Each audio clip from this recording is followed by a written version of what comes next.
हे मैं रोहित मौर्य आप सभी का स्वागत करता हूं अपनी यूट्यूब चैनल में बैक टू साइंस क्लासेस में।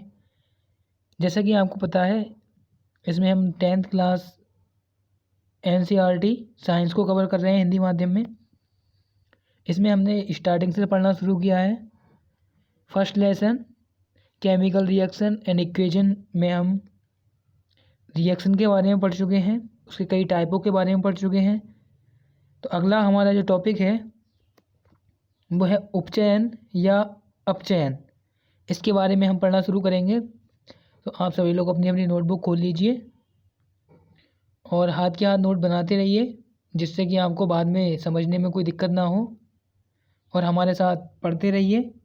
यदि आपकी कोई दिक्कत है, समस्या है, तो उसे कमेंट बॉक्स में डालें, उसका समाधान कर दिया जाएगा।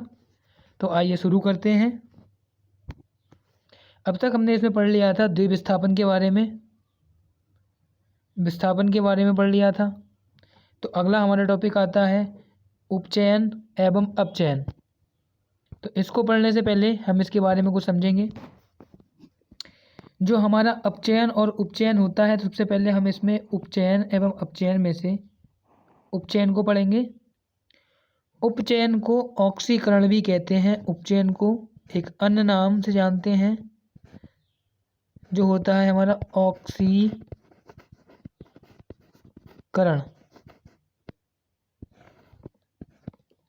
अब समझेंगे ऑक्सीकरण होता क्या है।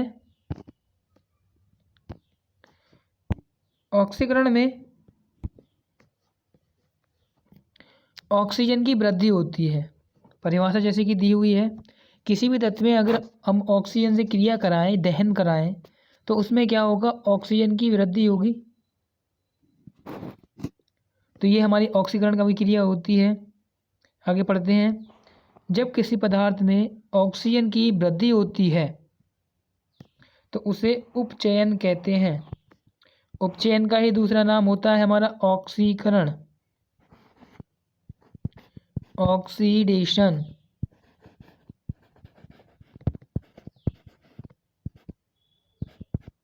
ऑक्सीडेशन अगली हमारी दे रखी है। एक बात तो पहली बात तो ये हो गई कि अगर हम ऑक्सीकरण की क्रिया करेंगे तो इसमें ऑक्सीकरण की वृद्धि होगी। उसी के साथ साथ कभी कभी क्या होता है, ऐसी अभिक्रियाएं भी होती हैं जब किसी पदार्थ में हाइड्रोजन का ह्रास हो, मतलब जो हमारा हाइड्रोजन है वो जल के अणु के रूप में निकल जाए, हाइड्रोजन का ह्रास हो, तो वहाँ पर भी हमारा होता है ऑक्सीकरण या उपचयन की अभिक्रिया। इसे एक एग्जाम्पल की सहायता से समझते हैं। इसमें आगे दिया हुआ है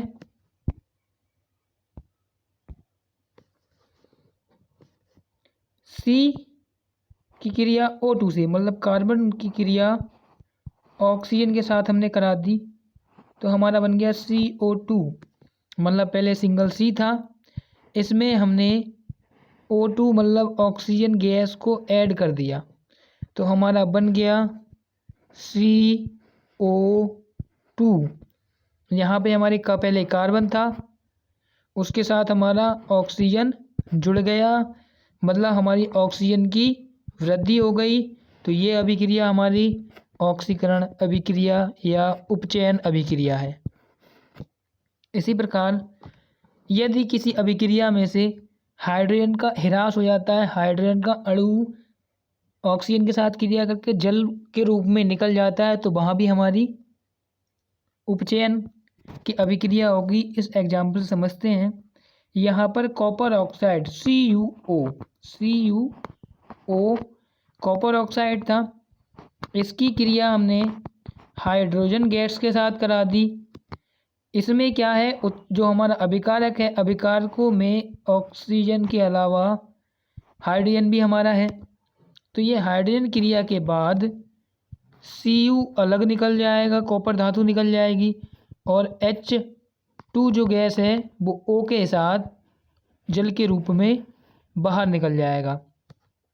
तो पहले क्या था, ऑक्सीजन हमारे साथ में थी, अभिक्रिया के बाद ऑक्सीजन और हाइड्रोजन जल के रूप में, मतलब हाइड्रोजन निकल गई, यानी कि हाइड्रोजन का ह्रास हो गया। ह्रास मतलब कमी, हाइड्रोजन की कमी हो गई। तो इसी अभिक्रिया को हम लोग कहते हैं उपचयन। तो आई होप आपके समझ में आया होगा। आगे बढ़ते हैं। इसका अगला टाइप होता है अपचयन।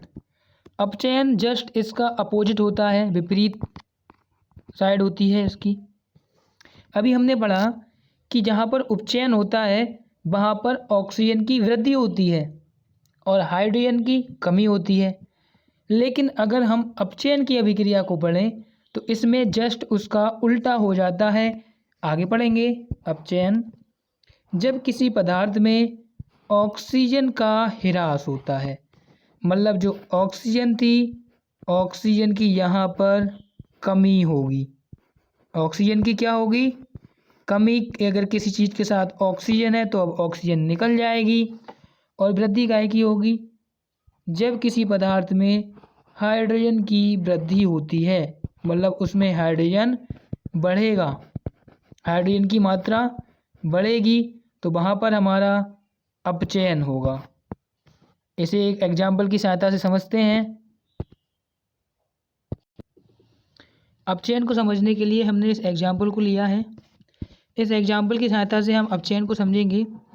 यहाँ पर हमने कॉपर ऑक्साइड की क्रिया हाइड्रोजन गैस के साथ कराई, उसे ऊष्मा दी।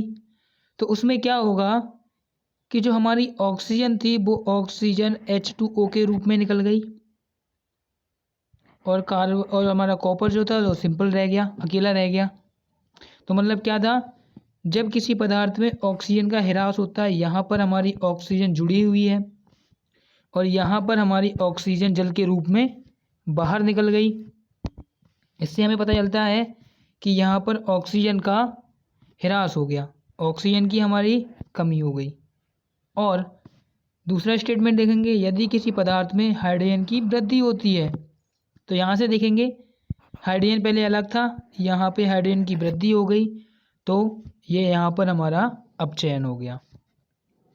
अब एक बात और पढ़ेंगे। इस अभिक्रिया में कॉपर ऑक्साइड कॉपर में उपचयित हो जाता है, हाइड्रोजन उपचयित होकर जल बनता है। इस अभिक्रिया में उपचयन तथा अपचयन दोनों हो रहे हैं, इसे रेडॉक्स अभिक्रिया कहते हैं। ये हमारा एक नया नाम निकल के आया, रेडॉक्स अभिक्रिया। कभी कभी पेपरों में हमसे रेडॉक्स अभिक्रिया के बारे में पूछा जाता है, तो हम रेडॉक्स अभिक्रिया के बारे में जान लेते हैं। रेडॉक्स अभिक्रिया, तो रेडॉक्स अभिक्रिया में क्या होता है, उसमें उपचयन और अपचयन दोनों क्रियाएं एक साथ होती हैं, तो वो क्रिया हमारी रेडॉक्स अभिक्रिया कहलाती है। जैसे कि ये एग्जाम्पल जो हमारा दिया हुआ है, ये एग्जाम्पल अपचयन के साथ साथ रेडॉक्स अभिक्रिया का भी एग्जाम्पल है। तो आप पेपर में अगर रेडॉक्स अभिक्रिया आए तो आप ये अभिक्रिया भी लिख सकते हैं, रेडॉक्स अभिक्रिया कहलाती है। इसे और अच्छे से समझ लेंगे कि जब भी किसी रासायनिक अभिक्रिया में उपचयन तथा अपचयन दोनों क्रियाएं, उपचयन तथा अपचयन दोनों क्रियाएं एक साथ होती हैं, तो वह क्रिया कौन सी क्रिया कहलाती है? रेडॉक्स अभिक्रिया कहलाती है। आई होप आपके अच्छे से समझ में आया होगा। अब हम आगे बढ़ते हैं।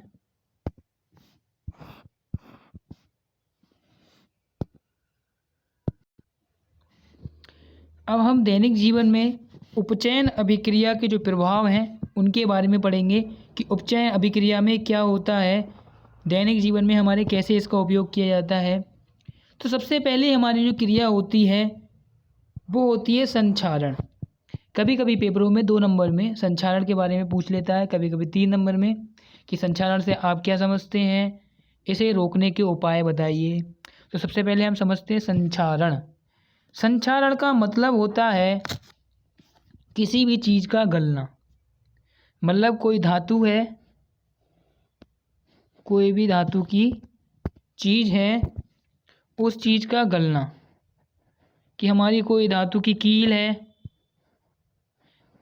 लोहे की हमारी कील है, जब हम इसे वायु की उपस्थिति में खुला छोड़ दें तो क्या होता है, नमी में अगर हम इसे खुला छोड़ दें तो इस पर जंग लगने लगती है। क्या लगने लगती है? जंग लगने लगती है। अब ये जंग हमारी क्या होती है, पिछली क्लास में मैंने बताया था, ये होती है हमारी Fe2O3 मतलब फेरिक ऑक्साइड। ये हमारी जंग लगने लगती है।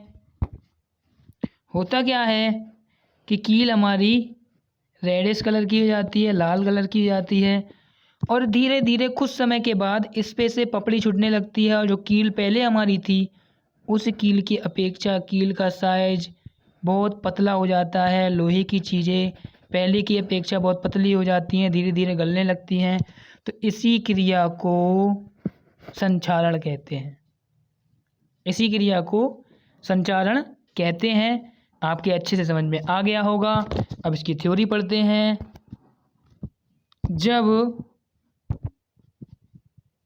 कोई धातु आर्द्र, अम्ल आदि के संपर्क में आती है जिससे धातु की ऊपरी परत कमजोर हो जाती है, इस अभिक्रिया को या इस क्रिया को हम, इस फिनोमेनन को संक्षारित होना कहते हैं।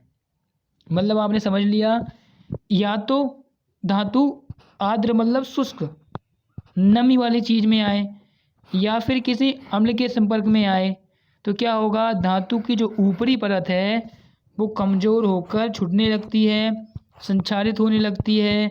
तो इस क्रिया को हम संक्षारण कहते हैं। जैसे आपकी कोई पुरानी खिड़की है, खिड़की पे अगर पेंट ना करो तो धीरे धीरे क्या होगा, उस पर जंग लगेगी, जंग पपड़ी के रूप में छूटने लगेगी, परतों के रूप में, और लोहा जो है हमारा वो बार पतला हो जाएगा। तो इस क्रिया को हम संक्षारण कहते हैं। आपके बिल्कुल अच्छे समझ में आ गया होगा।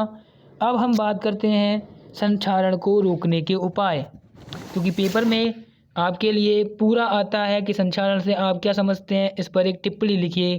तो आपको संक्षारण की परिभाषा लिखनी पड़ेगी और संक्षारण को रोकने के उपाय भी आपको लिखने पड़ेंगे।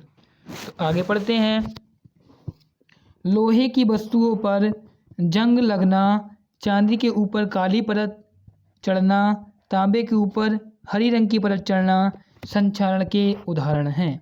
मतलब किसी भी धातु पर यदि उसका ऑक्साइड लगता है, वो ऑक्सीजन से क्रिया करके धातु ऑक्साइड बनाती है और पतली होने लगती है, तो वो क्रिया हमारी संक्षारण कहलाती है। जैसे आपने देखा होगा, चांदी के आभूषण जो होते हैं वो कुछ समय बाद पहने रहने पर काले रंग के पड़ जाते हैं।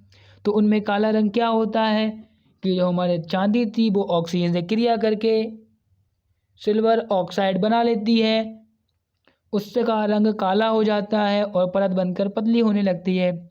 इसी प्रकार से तांबे पे जो ऑक्सीजन की क्रिया के बाद तांबे का रंग हरे रंग का हो जाता है हल्का सा, तो ये भी हमारी संक्षारण की अभिक्रिया है। अगली बात करेंगे, ये तो हमारी होगी संक्षारण अभिक्रिया। अब इसको रोकने के उपाय क्या करेंगे? सीधी सी बात है, लोहे को गलने से बचाने के लिए क्या करते हैं हम उस पर, जल्दी बताइए। बिल्कुल सही, उस पर हम पेंट कर देते हैं। क्या कर देते हैं? पेंट कर देते हैं, वार्निश कर देते हैं। इसी प्रकार से विज्ञान की भाषा में कई सारे टर्म आते हैं, यशद लेपन, विद्युत लेपन, और पेंट करके संक्षारण से धातुओं को बचाया जा सकता है। तो आप समझ गए होंगे, इसमें कई सारी चीज़ें आई, यशद लेपन, विद्युत लेपन।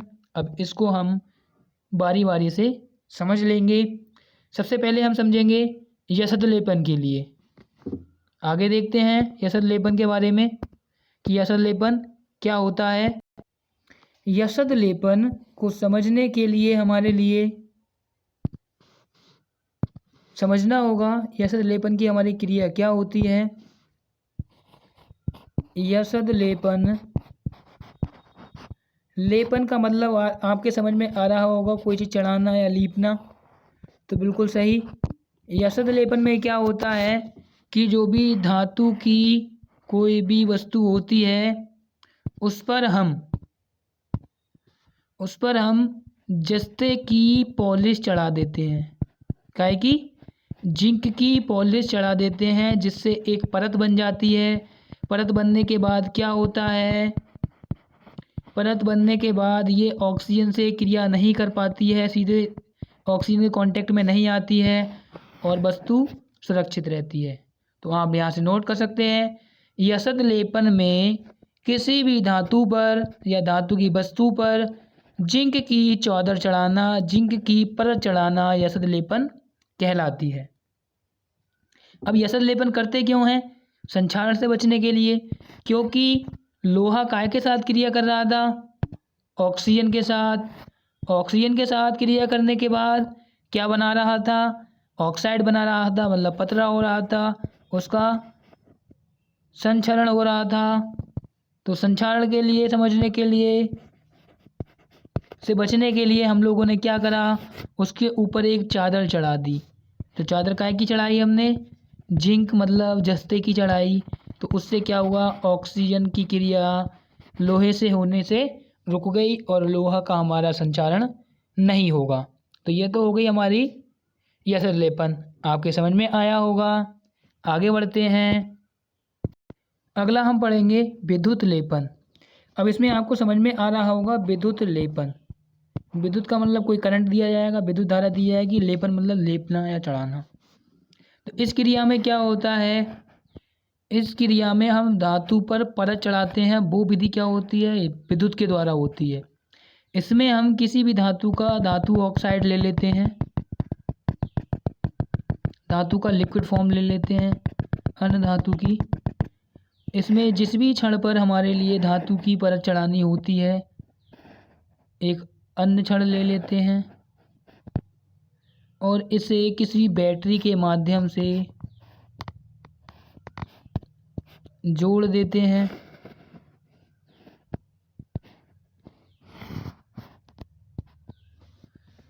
और इसमें विद्युत धारा प्रवाहित करते हैं।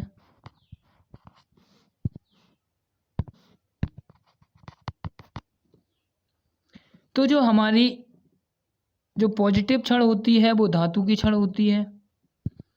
तो हम इस पे क्या करते हैं, जब जैसे ही हम विद्युत धारा प्रवाहित करते हैं तो जो क्षण जो हमारी होती है, इसमें हम माइनस वाली जो नेगेटिव चार्ज वाली क्षण होती है उसको हम धातु की क्षण लेते हैं। जो भी धातु होती है जिस पर हमें ऐसे मतलब विद्युत लेपन करना है, उस क्षण पर हम माइनस का चिन्ह लगाते हैं, माइनस का करंट देते हैं, क्योंकि धातुओं पर हमेशा पॉजिटिव चार्ज होता है, प्लस का चार्ज होता है। तो हम इसलिए इस पे माइनस का चार्ज देते हैं ताकि ये धातु का जो हमारा अन्य धातु का घुलित अवस्था है वो माइनस वाली जो धातु हो वो प्लस होगी, जो माइनस वाली। अब इस समय क्या है, ये धातु, ये वाली जो रॉड है जिस पे हमें यसद लेपन करना है या विद्युत लेपन करना है, वो कैसे चार्ज की हो गई, जब हमने माइनस से जोड़ दिया तो ये धातु हमारी हो गई माइनस की। इस पर माइनस का चार्ज आ गया और ये घुलित अवस्था में है, इस पर हमारा प्लस का चार्ज है। तो क्या होगा, माइनस प्लस एक दूसरे को अट्रैक्ट कर लेगा और ये जो भी धातु है वो इस क्षण के ऊपर जमा होना शुरू हो जाएगी और धीरे धीरे अपनी एक परत बना लेगी। इसी क्रिया को हम विद्युत लेपन कहते हैं। इससे क्या हुआ, पहले धातु थी, धातु की हमने विद्युत के द्वारा ही हमने क्या करा, दूसरी धातु की परत चढ़ा दी। इस क्रिया को विद्युत लेपन कहते हैं। अब इस विद्युत लेपन में क्या होता है, जो हमें धातु प्राप्त जो हुई उस धातु पे हमने परत चढ़ा दी, तो अब ऑक्सीजन की क्रिया सीधे सीधे धातु से नहीं हो रही है, तो इसका मतलब वहाँ पर संक्षारण की क्रिया नहीं होगी। तो आपके अच्छे से समझ में आया होगा।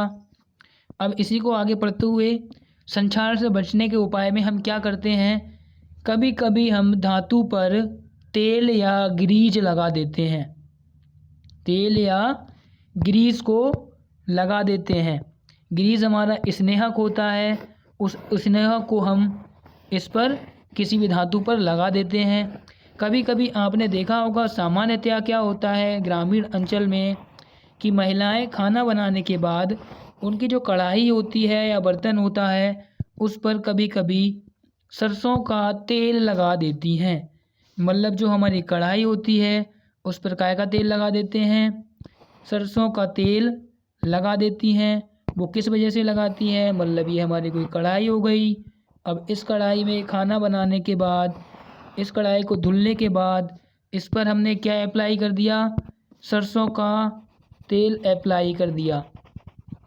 इससे क्या होता है, बारिश के मौसम में जो हमारी कढ़ाई है, कढ़ाई पे हमने तेल जो लगाया, तेल ने क्या किया, एक प्रकार की परत बना दी, एक प्रकार की परत बना दी, जिससे कि ये परत क्या काम करती है, जो हमारी ऑक्सीजन होती है उस ऑक्सीजन की क्रिया इस लोहे की कढ़ाई से या इस धातु की कढ़ाई से नहीं होने देती, जिसके कारण संक्षारण नहीं होता है।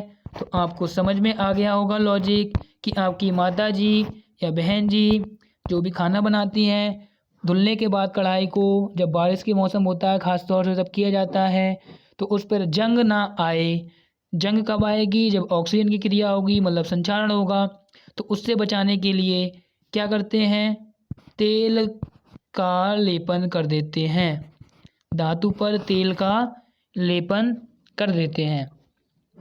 ये तो हो गई हमारे खाने बनने वाली कढ़ाई की बात। कभी कभी क्या होता है कि हम लोग जो हमारे कलपुर्जे यूज होते हैं उन पर जंग लगने से बचाने के लिए उस पर हम ग्रीस, एक पदार्थ होता है, स्नेहक होता है, उसको हम लगा देते हैं, जिससे उसका संचारण नहीं होता है।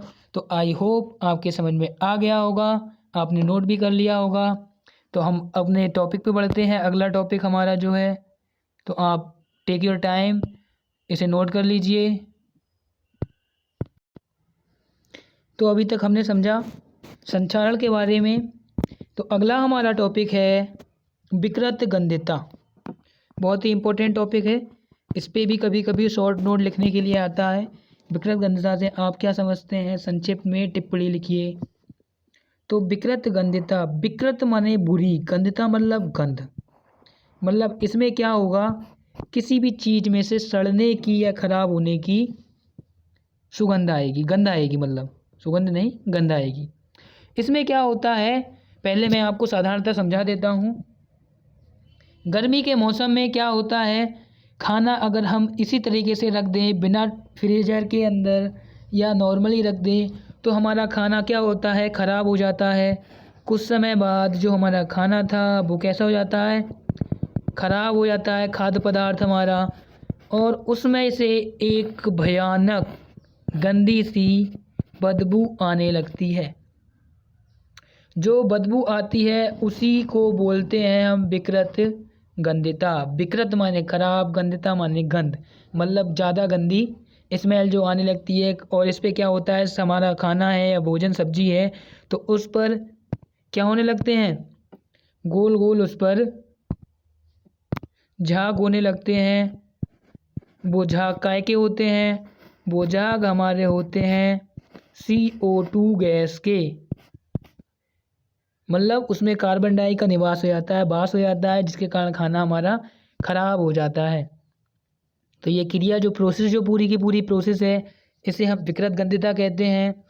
अब विकृत गंध्यता से बचने के लिए हम लोग क्या करते हैं, सबसे ज़्यादा विकृत गंध्यता हमारे अचार में होता है। क्या होता है, अचार को अगर खुला छोड़ दें तो उसमें क्या होता है, ऑक्सीजन प्रवेश करने के बाद फफूंद लग जाती है और अचार से हमारे बदबू आने लगती है।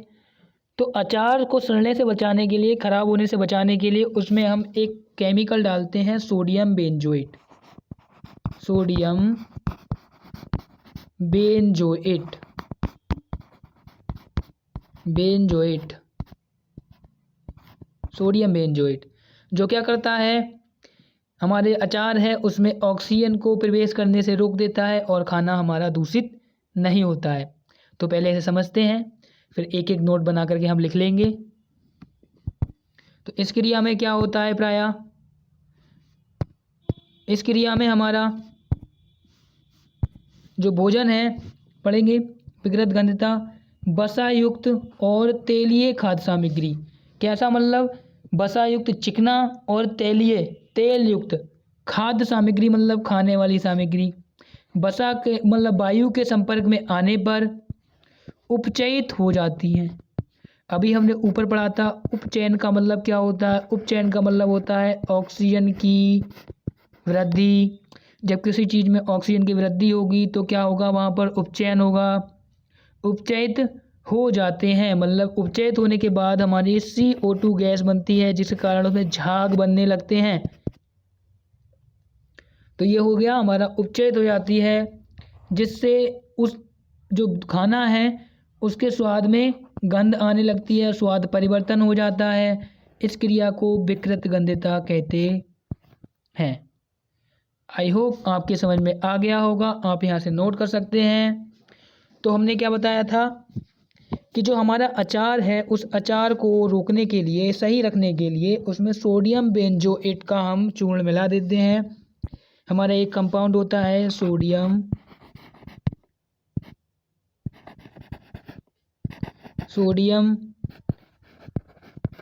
बेंजोएट,